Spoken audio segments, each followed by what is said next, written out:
Good morning, everyone. Quarter past the hour. Thousands of Christians living in Mosul, Iraq, forced to flee after the threat from the ISIS group, the terror group, saying this: convert, pay a protection tax, or be killed. Now, churches are being turned into mosques, and holy sites like Jonah's tomb are being blown to bits. Joining us now with exclusive new details on the situation unfolding on the ground there is Hugh Iwaniki. He's a former emissary to Iraq and author of Shock and Alarm. Good morning, Hugh. Good morning, and thank you for having me. And you've got some dramatic new information this morning. You're really talking about a genocide. Tell us what's going on in Iraq and how are Christians being affected? Well, that's right. It is, in fact, a genocide that's going on. And what's happening in Iraq shouldn't be a surprise to us. The events that have taken place are entirely predictable, as I wrote about in my book, Shock and Alarm. I'm sorry, go ahead. And Hugh, your sources are saying that there were 60,000 Christians in Mosul back in 2003. Then this past June, there were just 35,000. Today, currently zero. I mean, these numbers, astonishing. What can you attribute this to? This is shocking, and in fact, some of my sources have provided me that, for example, there's the Presbyterian Church in Mosul that was founded in 1850, has now closed its doors, it's deserted with the last 4 members fleeing the country.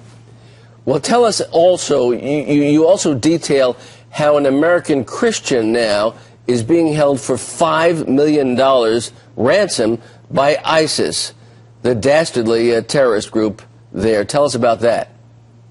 Well, I can't really go into a lot of details about that, but that is correct. Several months ago, an American Christian woman was kidnapped by ISIS, and she's being held for $5 million with her life in the balance here. Well, what do you think the President of the United States needs to do in this situation? I mean, for Christians, Christians make up a large portion of the population here at home, and we're supposed to love our brothers and sisters in Christ. What does President Obama need to do? Well, this is a very good question. When there was one Palestinian teenager that was killed in Israel, Obama spoke out publicly on this issue, and yet the president has refused to speak out publicly on what's happening in Iraq. Thousands of Christians are being killed or forced to flee from their homes. We as Americans, I believe, need to take decisive action, and not just the president, but also our country. Americans need to contact their elected representatives and to put pressure on our government to help these Iraqis find safety. Another thing that we can do, as far as I wrote about my book, is that there's donations that Americans can help as far as to help these Christians. For example, it's Open Doors and Voice of the Martyrs.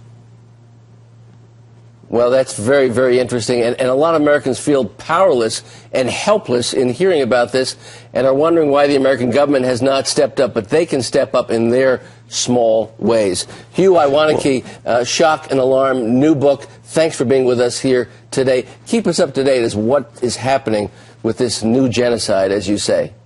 Please do. I will do that. Thank you very much for having me. Thank you.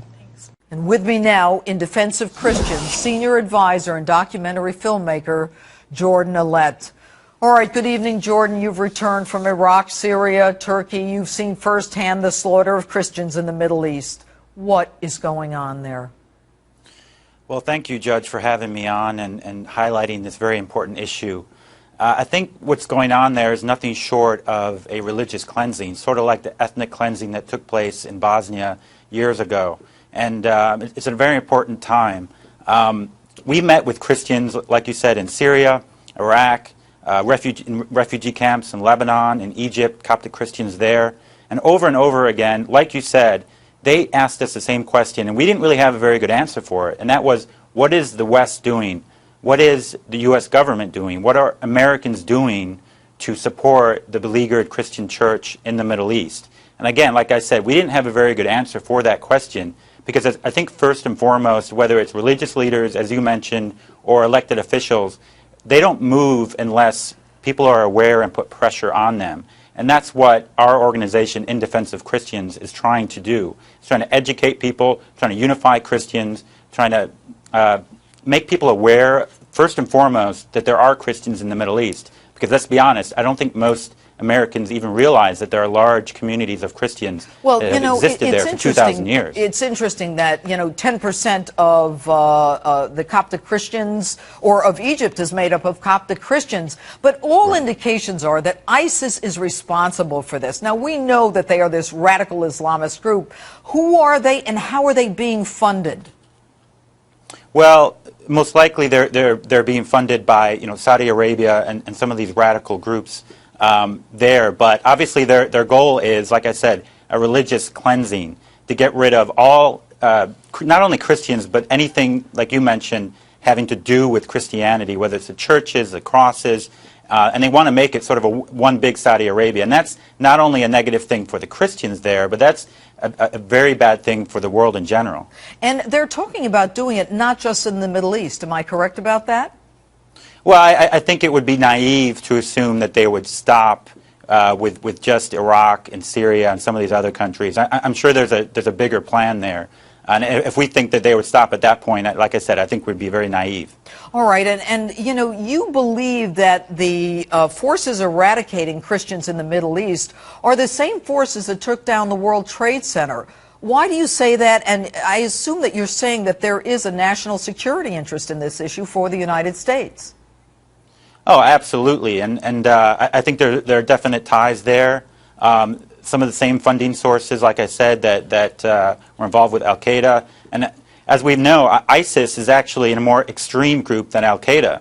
Right. And so, we have to be aware of that. We have to be knowledgeable about that fact. But like I said, we need to make sure that we stand for the Christians there, because when Christians are in these communities, there's a real difference. Like the Coptic Christians, who make up 10% of the population in Egypt, a lot of times they influence poor Muslims in general in the institutions, whether it's schools, whether it's hospitals, and they have a real effect, because Muslims who are brought up in a Christian school or have Christian neighbors and friends are a lot less likely to be radicalized than those that are brought up in a totally sort of extremist environment. And Jordan, what we do know is that from what happened in Egypt, that a lot of the Muslims were taking Christians into their mosques to assist them, and Christians were helping Muslims. So it's as though, at a certain level, at a human-to-human level, people can live together as they have for centuries. But it's at the top where this hate and this, this vitriol and violence is coming down. But what happens if Christians are forced out of the Middle East? Well, like I said, each generation is likely to be much more radicalized. And I just want to give you a quick story from, we were able to get into Syria through the border from Turkey, and we met with an evangelical pastor, and he and his congregation actually were helping the Muslims who had come from different parts of the country. And like I said, they're a lot less likely to be radicalized because of that personal connection, that personal relationship that they had established with Christians in the area. Well, let's hope that, the world does get involved. And Jordan, I know you've done documentaries on this issue. We thank you very much for being with us tonight. Thank you for having me.